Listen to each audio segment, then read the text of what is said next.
So running is popular right now, but getting injured running is also very popular. So this video will go over the 7 most common injuries that runners have and how to fix them, but also why they're occurring so you can stop them in the future.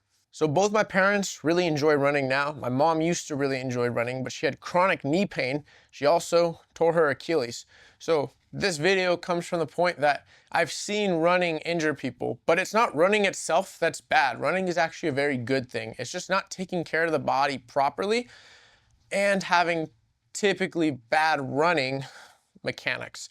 But right now, I just injured my collarbone and I've been enjoying running. So the fact that you can run even when a little bit injured, and I feel like it's been helping me heal because it gets blood flow to my whole body is moving. It's a very good thing.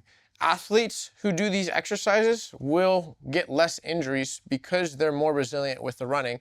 Most athletes are running and they don't realize it. That's where the problems are coming from. If you get non-contact injuries, it's again probably a chronic problem with running. So we want to fix all these things before they occur, but if they're already occurred, you can start doing these steps to get out of them.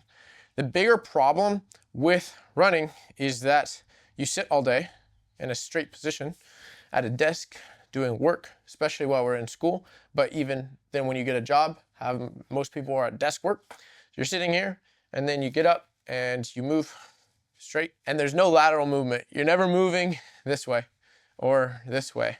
So athletes get that a little bit, but even then they still get injured while they're doing it because there's so much forward and not even really backward, it's just forward. So the hips don't learn to move. The knees do flexion and extension, and the ankles do flexion and extension. The hips can move laterally, they can open, they can do this. So while you're only moving one way, the hips get very dormant in the glutes and in the groin, and you get a lot of problems with the hips moving, which then lead down to the rest of the body. So let's get started and addressing these common pains so we can get them away. The first injury that we're going to talk about is runner's knee. So typically this is a pain in the front of the knee near and around the patella. Part of this comes from just only going forward. So doing some backwards work can be very important to start getting the quads to get strength without having more tension on them. You also get a lot of blood flow to the knees. But there's 2 movements that help with opening up the front of the chain because the anterior portion is typically very tight among runners. So the split squat is great for actively opening up the hip flexor, but also training this front knee. If you need to raise up this foot to make it an easier exercise, that's perfect. We want to get it to a point that it's pain-free and then start moving that down to where it's flat so you can open up those hips. The couch stretch helps speed up opening up the hips. So you're here, and this is the more challenging way to get into it. If you put both hands on the ground and the feet and then move this leg up, it'll be a little bit easier. And a lot of the time I'll have runners especially start down here because their hips are so tight. Then we want to get it to where it's up here and then flexing the glute forward, pushing the hips forward, feeling that stretch there at the hip flexor, and if the quads are tight, in the quad as well. So that's the front portion. But the other issue with the runner's knee is that the back, the posterior side, is typically not tracking. So the hamstrings tie into the knee. So the hamstring curl can be extremely valuable to strengthen up the knee flexion, but also thinking of pulling with the toes as you run. So pulling yourself forward versus just landing and pushing. That will change, one, how you run. You'll become faster because you'll actually be using the other half of your body to propel you forward, but also it's gonna clear up some of the knee problems. Opening up the posterior chain actively with an elephant walk is also very valuable. So here, opening up, trying to keep the back from doing too much torquing. We want to keep it pretty much straight. It's gonna have some flexion in there, and then going through, boom, boom, opening up. You're gonna feel it in the hamstrings, and you'll feel that stretch. Sometimes just hold it on one and then switch back to the other one. As you can see, this is my tight side. It moves my body up a little bit, but I hold it for a little bit longer because of that. You'll find these imbalances, then you'll be like, oh, well, that's the knee that always hurts. So do those exercises and report back on how that feels. Now we're moving to the next injury, which is Achilles tendonitis. Being the strongest tendon in the body, you'd think that it would be really resilient, which it is. We just put it under a ton of force without proper care. So I have a full video on the Achilles itself, and I suggest you watch it if you're experiencing Achilles tendonitis or you think that your Achilles is weak and it gets achy. One of the bigger causes for this is our terrible shoes. So when you have your heels elevated, so if you're in high heels especially, your Achilles starts to shorten. If you're in just basic shoes, typically the heel's up a little bit, but if you walk around like this forever with your heels up just slightly because the shoe goes up, your Achilles is going to shorten. When you run, you're putting a lot of load through it, but the tendon has been shortened, so it's more likely to break because when the load comes, it's using the stretch reflex to push yourself forward. If you run barefoot, you have an extreme amount of load into the Achilles. So I've been working to run barefoot. My calves and Achilles are fairly sore at the end of it, and I'm only running a half mile.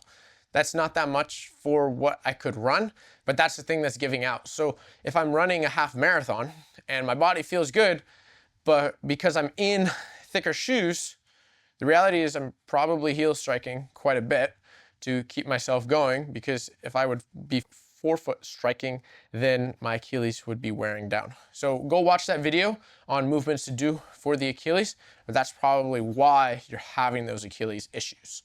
The third common injury is hamstring injuries.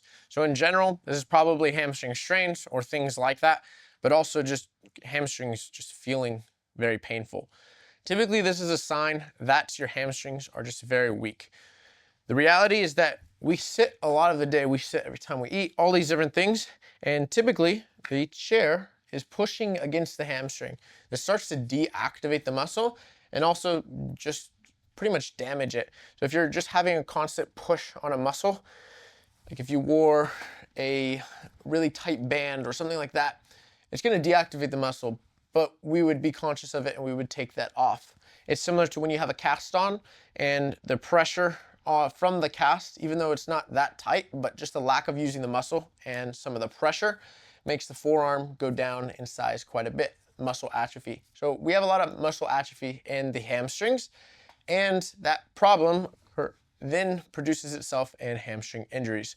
So there's two different things. One, we need to do hamstring curls and eventually work up to Nordics. As you do that, you're going to build the strength in the hamstrings back to the point of where they should be so that you can run without the hamstring injuries. This doesn't mean you have to stop sitting, but if you start activating the muscle in the gym, then you'll start seeing yourself use it while you're running, actually pulling through the floor. The other thing is the calves are typically very tight. So when the calves are tight, it works through the whole chain. So from here to here, I suggest doing a calf stretch for about a minute, and then going from there to start opening up the hamstrings. We're in knee flexion all the time. So while we're sitting, knee flexion right here, they're short for the hamstring. So they're not only weak and deactivated, but they're also really tight. You got all these problems going on with the hamstrings.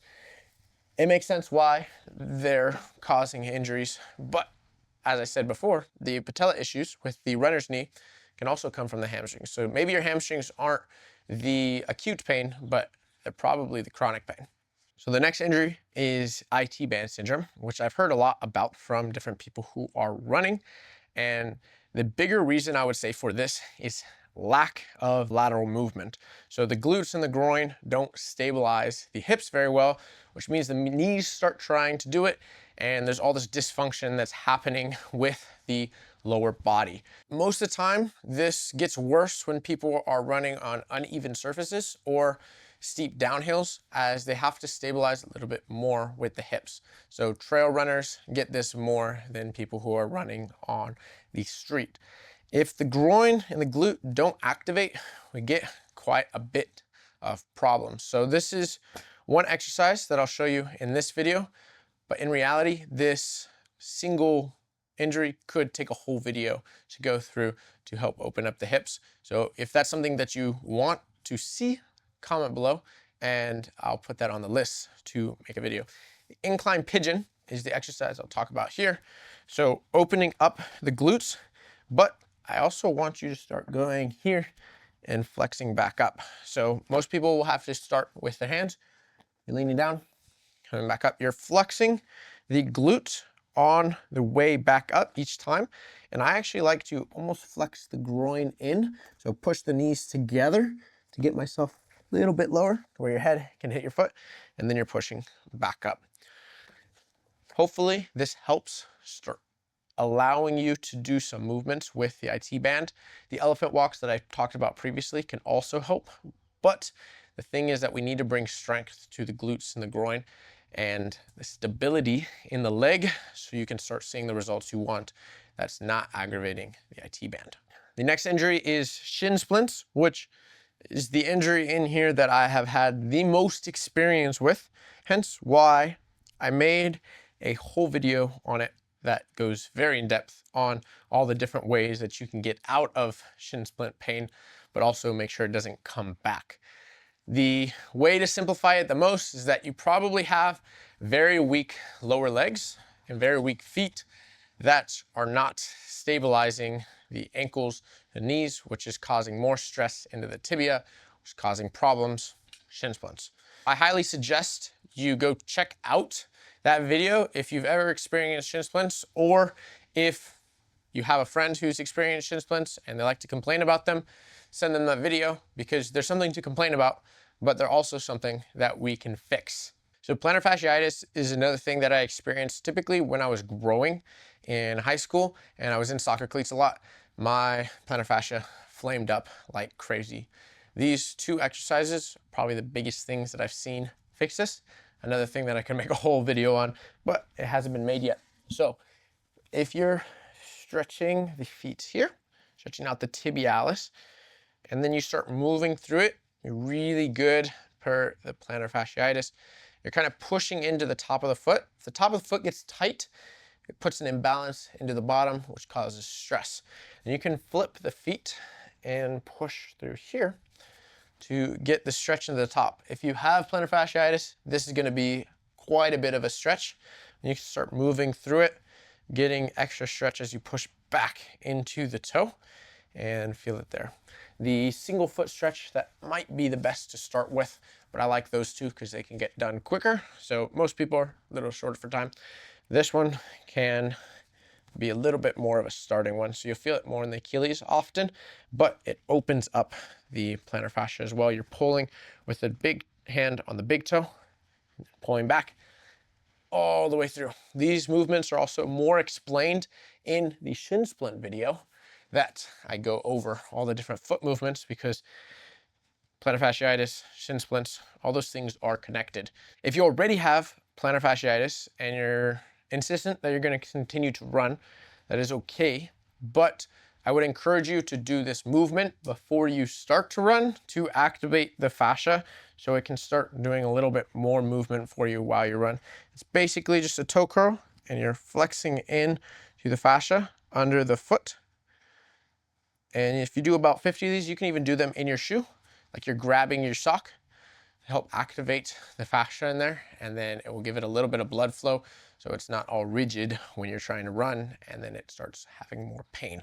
So that's some way that you can start getting a little bit better results with the fascia, but I encourage you to do a lot of different foot movements so you can have the long-term results as well, so it never comes back. That's what's ideal. The last most common injury for runners is stress fractures, which there's two things that I see this comes from.